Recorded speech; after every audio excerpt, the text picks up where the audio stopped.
Genèse, chapitre 13.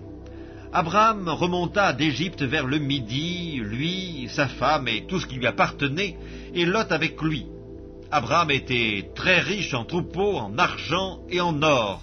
Il dirigea ses marches du midi jusqu'à Béthel, jusqu'au lieu où était sa tente au commencement entre Béthel et Haï, au lieu où était l'autel qu'il avait fait précédemment.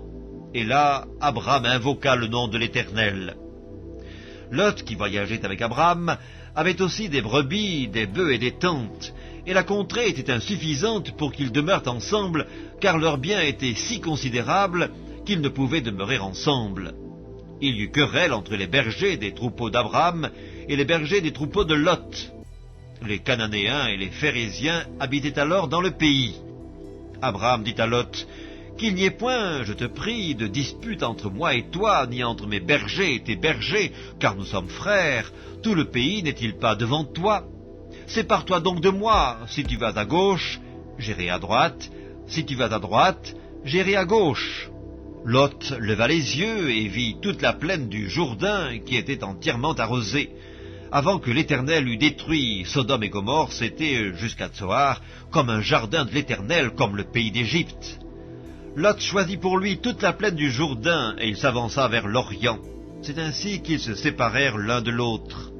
Abraham habita dans le pays de Canaan, et Lot habita dans les villes de la plaine, et dressa ses tentes jusqu'à Sodome.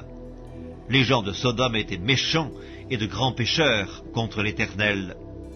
L'Éternel dit à Abraham, après que Lot se fut séparé de lui, « Lève les yeux et du lieu où tu es, regarde vers le nord et le midi, vers l'Orient et l'Occident, car tout le pays que tu vois, je le donnerai à toi et à ta postérité pour toujours. Je rendrai ta postérité comme la poussière de la terre, en sorte que, si quelqu'un peut compter la poussière de la terre, ta postérité aussi sera comptée.